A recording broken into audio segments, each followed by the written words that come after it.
Hey guys, Computerscape's back here for another helpful tutorial. Now, I had this issue where the escape key wouldn't work on my Mac, but this is a simple fix actually. So the first thing you should try is to restart your Mac, because usually this fixes the problem. Now, I leave my computer on for days at a time. I'll only restart maybe once every few weeks because honestly, it runs a lot quicker when I just open the lid. Macs are built a lot different to PCs.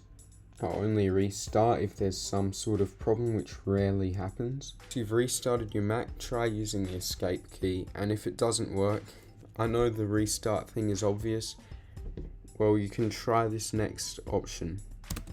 So hit Command Spacebar, open Spotlight Search and search for Activity Monitor.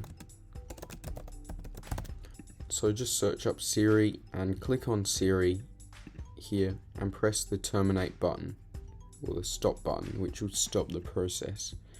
Force quit. Siri is closed, but you can still access Siri. It's due to Siri being revamped on the Mac. So if you've asked Siri anything in the past, your computer thinks you're in Siri mode, so it tries to close Siri instead of using the function that your escape key was actually allocated to. So usually if I ask Siri something, I press escape and it exits Siri. So that's what the escape key was basically being allocated to do. Apple's definitely going to fix it very soon. So thanks for watching, subscribe for more tips, and I'll see you in a future video.